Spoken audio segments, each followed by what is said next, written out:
వచ్చిన టైం అంటే టైమే అన్న జర 2 నిమ్మకాయలు విండి పెట్టే షర్బత్ జరంతా ఈ బ్రేకులు వచ్చి తాగుతా కానీ అసలుకే దండి దూపైతాంది.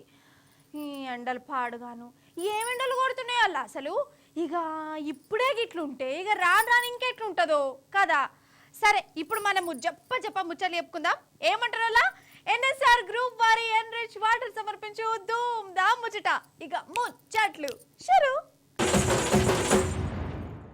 కారడ్డమని కాదు కానీ రేవంత్ సార్ని చూస్తుంటే నాకు నిజంగా జాలి దయ కరుణ యొగ్గి సోంటి అన్ని ఆదికొస్తున్నాయోలా.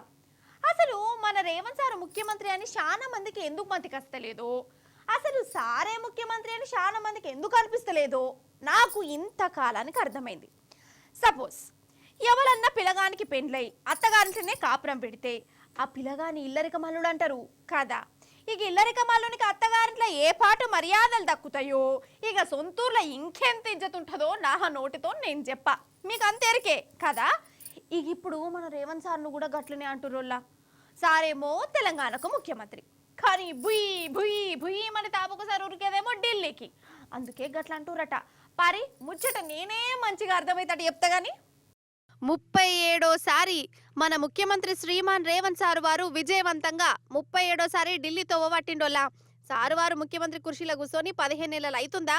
అసలు నన్ను అడిగితే మన రాష్ట్రంలో కంటే కూడా ఢిల్లీని ఎక్కువ మాటలు తిరిగిండు. ఈ వారంలోనే 2 సార్లు కాళ్ళకు బలపాలు కట్టుకొని పోయిండు. మరి ఎందుకు పోతుండు, ఏమిటికి పోతుండు? సారు ఢిల్లీతో మనకొచ్చే ఫాయిదా ఏంది అంటే నన్ను అడగద్దు, అది సారు వారికే తెలియాలి. పోయినప్పుడల్లా సెంటర్ వాళ్ళని కలిసినా కలవకున్నా చేయిపాటి పెద్ద లీడర్లను మాత్రం బరాబర్గా అత్తాడు. ఇక పండ్ల పని బడేబాయ్ మోడీ సార్ మాత్రం అదేందో రేవంత్ సార్ అనగానే అపాయింట్మెంట్ ఇస్తాడు. వాళ్ళ నడుమున్న పాయనం ఏంటిదో నాకు తెలియదు. కానీ ఏ మాట కామాటేనుల్లా ఈడ మన రేవంత్ సార్ అంటేనే సొంత పార్టీ లీడర్లే సూషి చూడనట్టుంటారులా. దేకరు కూడా దేకరు అన్నట్టే ఎత్తారు, అవునా కాదా? ఎన్ని మట్ల చూడలేదు మనమే. సార్ వస్తున్నట్టే కుర్చీలకెళ్ళి కూడా లేవకుండా అంజాను కొడతారు కొందరు లీడర్ అయితే. ఇంకా సొంత పార్టీ లీడర్లే రేవంత్ ముఖ్యమంత్రి అని అనేందుకు వెనక ముందు అవుతుంటారు. ఇక ఇంకో దిక్కేమో జనాలు మన రేవంత్ సార్ను ముఖ్యమంత్రి కింద లెక్కనే ఎత్తలేరని గాంధీ భవన్ల కార్యకర్తలే చెప్పుకుంటారు. హోకలా ఇద్దరా ఏడికి పోయినా ఏ మీటింగ్లో కూర్చున్నా రేవంత్ రెడ్డి సార్ను ముఖ్యమంత్రి కిందనే జమ చేస్తలేరు. పేర్లు మర్చిపోతురు, కొత్త పేర్లు వలుకుతురు తప్ప పాపం రేవంత్ అన్న పేరే వెళ్తలేదు చాలా మంది నోట్లకి వెళ్ళి. సార్ ఎంత బాధపడుతుండో, ఎంత రంది పెట్టుకుంటుండో ఆ టైంలో కదా. అందుకే తెలంగాణలో చక్కగా మర్యాద దక్కుకున్నా కమస్కం ఢిల్లీలన్నా మర్యాద తీసుకుంటా వాళ్ళన్న కుర్చీ వేస్తురు కూసోమని అనుకుంటా దాపుకోసారి అటుకెళ్ళి పోతుండా ఏంది. యోగిట్లనే కారడ్డం ఆడుతుర్రోళ్ళ జనాలు.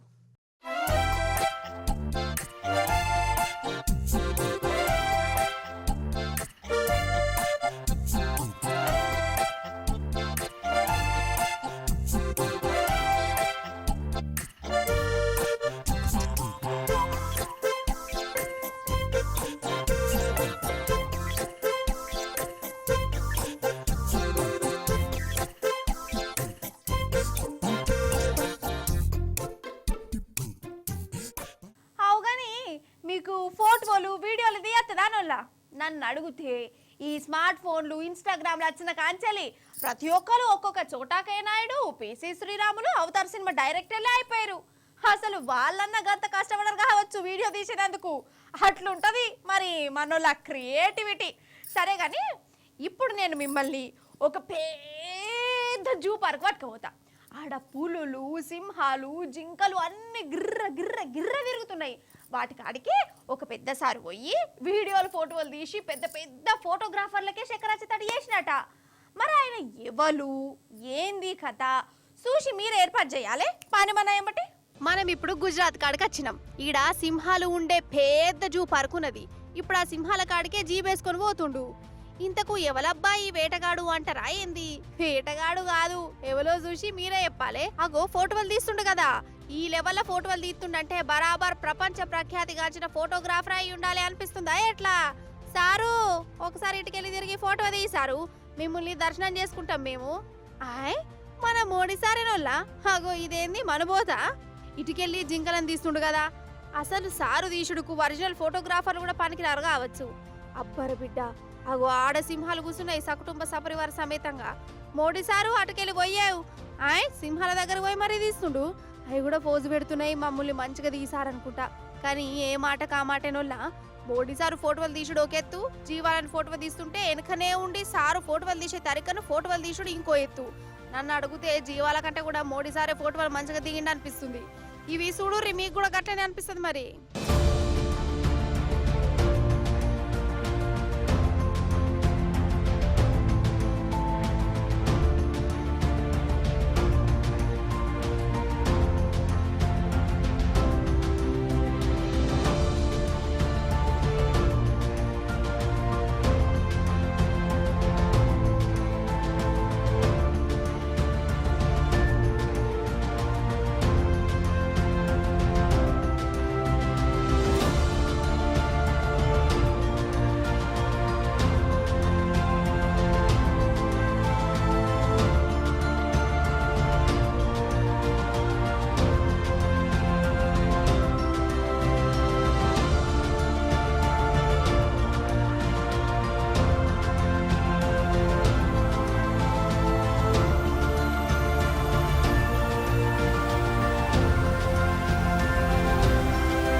తెలంగాణ అంటేనే మర్యాద.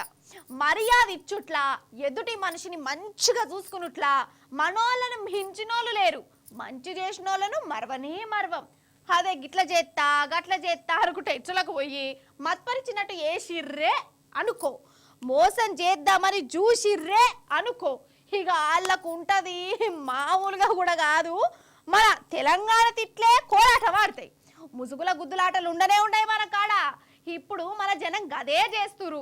మాటిచ్చి మనిషిని చేయి పాటిని తిట్టిన తిట్టు తిట్టకుండా పొట్టు పొట్టు తిడుతురు. ఆ తిట్లు రేవంత్ సార్ దాకా పోయినాయో పోలేదో నాకు తెలియదు, కానీ అవి ఇంటే గనక సార్ చెవులకి వెళ్ళి రక్తాలు కారుతాయి కావచ్చు. ఓ పబ్లిక్, సీఎం సార్ నువ్వు మరీ గంత ఘోరంగా తిట్టచ్చునా? అద్దు, నేను చెప్తున్నా కదా, తిట్టొద్దు, శాపాలు పెట్టొద్దు ఏమంటున్నా అన్నట్టు. ఇగో వీళ్ళు ఏమంటుర్రు అయినూరు మీరు. ఇగో ఈ నేలలు చూడరు ఎట్లయిపోయినాయో. పచ్చగుండే తెలంగాణ భూమి ఇప్పుడు ఇట్లా నెర్రలు వారింది. ఏడాదిన్నర కిందటి దాకా అద్దంటే నీళ్ళు వచ్చినాయిడ, కానీ ఇప్పుడు గిట్లున్నది. రేవంత్ సారు చూస్తున్నావా సారు? ఇగో ఈ రైతులు ఏమంటారు ఇను సారు అన్న చెప్పే. గత 10 సంవత్సరాల నుంచి రైతుకు అనేది వాటర్ కానీ ప్రాజెక్టుల ద్వారా కానీ ప్రతిసారి వచ్చినాయి. దానికి మేము అంత సంతోషంగా ఉన్నాం. ప్రతి రైతే రాజన్న ముచ్చట అనేది ఆడ కళ్ళకు కనబడ్డది. కానీ ఇప్పుడు ఈ ప్రభుత్వంలో మాకు ధర్మసాగర్ నుంచి మల్లన్న గండికి వస్తున్నాయి, మల్లన్న గండి నుంచి తపాస్పల్లికి వెళ్ళిపోతుంది, బొమ్మకూరు నుంచి తపాస్పల్లికి వెళ్ళిపోతున్నాయి. మా మీ నుంచే నీళ్ళు పోతున్నాయి కానీ వేరే నియోజకవర్గం పోతున్నాయి. కానీ మా జనగాం నియోజకవర్గానికి ఎలాంటి నీటి సౌకర్యం అనేది లేదు. పొలాలు మొత్తం ఎండిపోతున్నాయి. 14 ఎకరాలు నాటిపెడితే పోయినసారి మొత్తం బాగుంది. ఈసారి 12 ఎకరాలు ఎండిపోయింది. ఒక 2 ఎకరాలు కూడా ఆ చేతికొచ్చే పరిస్థితి అయితే అసలే కనవడం లేదు. ఇదంతా ప్రభుత్వ వైఖరే, కావాలని చేస్తున్న కుట్రలే ఇవన్నీ. అన్నమాట ఇనురిగా రైతు ప్రభుత్వం తెచ్చుకునే రేవంత్ రెడ్డి, ఏమైంది నీ పాలన?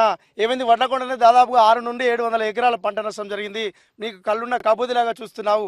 మా జనగామ నియోజకవర్గంపై నీకు ఎందుకు ఈ కక్ష? అంతా నిరంకుశంగా పరిపాలిస్తున్నారు రేవంత్ రెడ్డి, ఇది నీకు సమంజసం కాదు. అక్క ఏంది అవస్థ మీకు? ఇప్పుడు ఒక్కొక్క రైతు 10 ఎకరాలు ఉంటే కూడా ఈ ప్రభుత్వం చూసి కూడా 5 ఎకరాల వరకే పెట్టుకున్నారు. 5 ఎకరాలకు కూడా నీరు వారలేదు. కాబట్టి ప్రజలు ఏమంటారు అంటే గత ప్రభుత్వానికి ఈ ప్రభుత్వానికి తేడా ఏంటంటే నీళ్లు, రైతులకు నీళ్లు అందియడమే అని అంటున్నారు. ఇదే సమస్యగా చూస్తే మొత్తం ఈ రోజు ఒక్కొక్క రైతు అయితే నిన్న అగ్గిపుల్ల గీకి మంట పెట్టుకునే పరిస్థితికి వచ్చింది. కక్ష లెక్కనే కొడుతుందా లేదా? నీ పొలం సంగతి ఏంది అన్న? కావాలని కక్ష కట్టినట్టుగా జనగామ నియోజకవర్గం, జనగామ మండలం మీద కక్ష కట్టినట్టు ఈరోజు నీళ్లు ఇవ్వకుండా వేధిస్తున్నారు. నిజంగా కాంగ్రెస్ ప్రభుత్వం, మీరు టీఆర్ఎస్ ప్రభుత్వానికి పల్లా రాజశేఖర రెడ్డి గారికి ఓటేసిరు కాబట్టి మీకు నీళ్లు ఇవ్వమని చెప్పేసి కూడా నిర్మోమాటంగా కుమ్మరి ప్రతాప్ రెడ్డి చెప్తున్నటువంటి షాడో ఎమ్మెల్యేగా కుమ్మరి ప్రతాప్ రెడ్డి ఈరోజు చెప్తున్నటువంటి పరిస్థితి కూడా ఉంది. ఏరుకోరి కాంగ్రెస్ ప్రభుత్వాన్ని తీసుకొచ్చినందుకు ఉరిదీస్తున్నారు. రైతు యొక్క నాశనాన్ని కోరుకుంటుంది కాంగ్రెస్ ప్రభుత్వం. ఎర్రకుంట తండాలో ఈ ఒక ఎకరాకు దాదాపు ఒక 30-40-50 దాకా పెట్టుబడి అవుతుంది. అందులో ఇప్పుడు మేము ఎంత తిరిగినా కూడా ఈడ వైఫల్యం అంటే గవర్నమెంట్ వైఫల్యం. ఇంతకుముందు గతంలో ఉన్న కేసీఆర్ ఉన్నప్పుడు నీళ్లు ఎట్లా కావాలో అట్లా వచ్చేది, పెట్టుబడి టైంకి వచ్చేది, నారు పోసినప్పుడే పెట్టుబడి వచ్చేది, కావాలన్నప్పుడు నీళ్ళు వచ్చేది. ఇప్పుడు ఎంత తిరిగినా కూడా ఈ ప్రభుత్వం కానీ మళ్ళీ ఈ మన ఇరిగేషన్ వాళ్ళు ఎవ్వరు కూడా దీనికి పట్టించుకోవడం లేదు. మేము ధర్నాలు చేస్తున్నాం, మేము రోడ్డు చేస్తున్నాం, రోగులు ఎన్ని చేసినా కూడా వాళ్లకు నిమ్మకు నీరెత్తినట్టు ఉన్నది. ఆగురాగురికి అక్క మాట గుడినాలే. మాకు తాగేందుకు నీళ్ళు లేవయ్యా. మాకు ఇగో ఈ పొలాలు ఇట్లా ఎండిపోతున్నాయి. లక్షలు లక్షలు పెట్టి పెట్టుబడి పెట్టినాం. ఈ పెట్టుబడి కూడా వెళ్ళేటట్లేదు. మరి మాకు కాలువ ఇస్తామని అన్నారు, కాలువ కూడా ఇస్తలేరు. మరి ఎట్లా చేస్తారో పరిస్థితి. మేము ఎట్లన్నా మరి ఊరి పెట్టుకొని సావాలా, ఎట్లా చావాలి చెప్పుర్రి. అన్నా నీకు రైతు బంధు బోనసులు అన్ని వచ్చినాయా? రేవంత్ సార్ అన్ని ఇచ్చిండట కదా. నాకు నేను 6 ఎకరాలు పొలం పెట్టిన, నాకు బోనస్ పడలేదు ఇంతవరకు. మళ్ళీ యాసింగ్ 3 ఎకరాలు పెట్టినావు, బోనస్ పడతలేదు.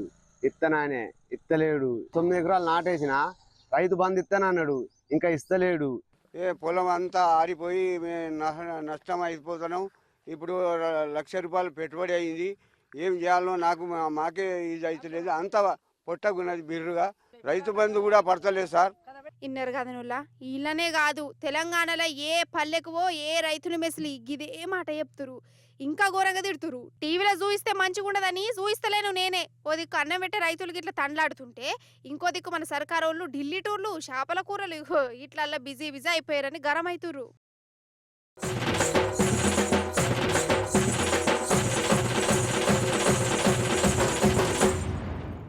ఇక బ్రేక్ అయిపోయింది కదా, నేను మళ్ళీ వచ్చిన పారి. మరి మీకు బాకీ పడ్డ ముచ్చట్లన్నీ ఠకా ఠకా ఠకా చెప్తా. Welcome back.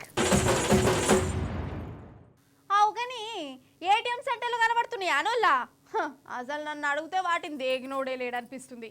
కుక్కలు పిల్లులే మంచిగా నిద్రపోతున్నాయి, కావలు కాసేటోళ్ళు కూడా కానొత్తలేరు. ఎన్నడన్నా పైసలు తీసుకుందామని ఏటీఎంలకు పోతే మిషన్లో పైసలు లేవు అని చెప్తుంటది. అసలు నన్ను అడిగితే ఆ ఏటీఎం మిషన్లను జనం కోసం కాదు, దొంగల కోసమే పెట్టిర్రేమో. వచ్చి దోసుకపోర్రి, కావలు కూడా ఎవరిని పెట్టలేదు అన్నట్టు చేస్తుర్రేమో అనిపిస్తుందోళ్ళ. అంతెందుకు, ఇగో గీ దొంగలను చూడు, 10 నిమిషాలలో 10 లక్షలు ఎత్తుకపోడు ఎట్లనో సాటి దొంగలకు నేర్పుతారు. చూడురు మీరే. 10 లక్షలు కాదు, 30 లక్షలు.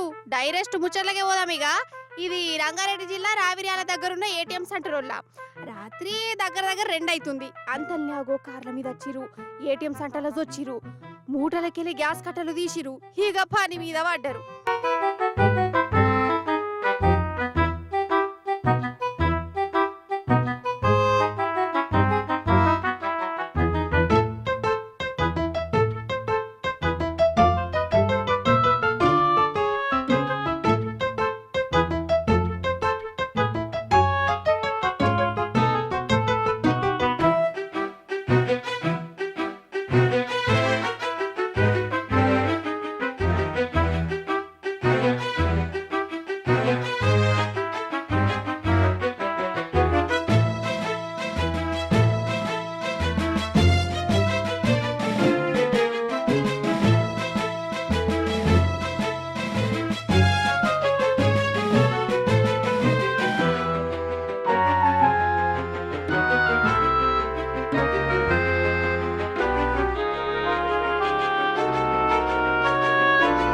చూసిరా, 10 నిమిషాలు కూడా పట్టలే ఏటీఎం మిషన్ తుక్కు చేసేదందుకు. అందులో 30 లక్షలను పొతం చేసిపోయారు. అసలు అయితే ఏటీఎం మిషన్లను ఎవడెవడో సత్యనాశ చేస్తుంటారు. పైసలు ఎత్తుక పోదామని దొంగలు తండ్లాడుతుంటారు. మిషన్ ఖరాబ్ అవుతుంది కానీ పైసలు మాత్రం దొంగల చేతులకు రాకపోయేది. కానీ వీళ్ళు మాత్రం ఇట్లా రాజు లేక దర్జాగా వచ్చిరు. 10 నిమిషాలలోనే 30 లక్షలు ఎత్తుకపోయారంటే దొంగతనంలో వీళ్ళకు ఎక్స్పీరియన్స్ ఎంత ఉన్నదో, వీళ్ళ వెనుక ఎంత విజన్ ఉన్నదో, ఎంత పద్ధతి ఉన్నదో, ఎంత ముందు చూపు ఉన్నదో కదా. అరే చెప్పుడు మనిషినా, ఇప్పుడు మనంగా భద్రాద్రి కొత్తగూడెం జిల్లాకు పోదాం పారోళ్ళ. ఆడ తెలగరామవరం అనే ఊరున్నది. ఆ ఊర్లో నర్సన్న ఇల్లున్నది. ఆ ఇంట్లో బీరువా ఉన్నది. ఏందమ్మా ముచ్చటేందో చెప్పకుండా ఊరున్నది, ఊర్లో గట్టున్నది, గట్టు మీద షెట్టు ఉన్నది, షెట్టు మీద పిట్టు ఉన్నది, సందుకున్నది, బీరువా ఉన్నది అనుకుంటా సాగదిస్తున్నావు. ముచ్చటేందో చెప్పరాదు అంటారా? వస్తున్నా ఆడికే వస్తున్నా. అయితే గా నరసన్న ఇంటి బీరువా వెనక ఏమున్నదో చూయిస్తా రాండి మన ఏమటి. గీదే నరసన్న ఇల్లు. బీరువా సాటుకు ఏమున్నదంటే, వామ్మో ఏంది నాగుంబావ జరిగోట, గంత పొడుగున్నది ఎందులా 8 అడుగులట. అసలు ఈ ఇంట్లోకి ఎట్లా వచ్చిందో, బీరువా వెనక ఏం దాచి పెట్టుకున్నదో, నట్టింట్లో 8 అడుగుల పాము తిరుగుతుందంటే ఆ ఇంట్లోకి ఎట్లుండాలోలా తలుచుకుంటుంటే నాకే చల్లటి చెమటలు వస్తున్నాయి. ఇక అటెనక అన్నలు వచ్చి ఆ పామును మెల్లగా మత్పరిచి దాని తోవ పట్టించిరు. దొరకబట్టుర్రి చూడు.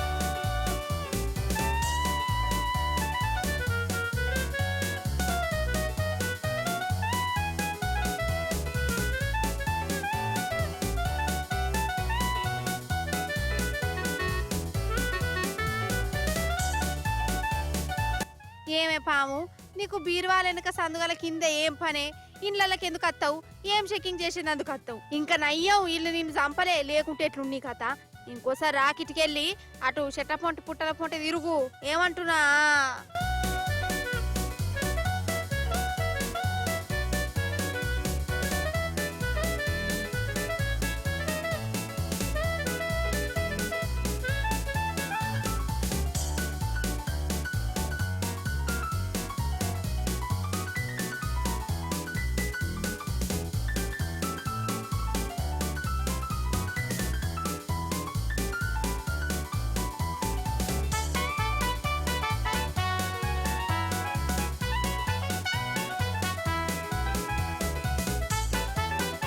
ఎన్ఎస్ఆర్ గ్రూప్ వారి ఎన్రిచ్ వాటర్ సమర్పించు ధూమ్ దా ముచ్చట ఇవాళ నేను ఇలా పట్టుకొచ్చిన ముచ్చట్లు అర్ధగంట మైలు నడిచింది కదా నాకైతే టైమే ఏర్పడలే మీతో ముచ్చట్లు పెడుతుంటే సరే మరి నేను ఇంటికి పోయేయాలైంది ఇవి యాల్టి ముచ్చట్లు టాటా బాయ్ బాయ్ నమస్తే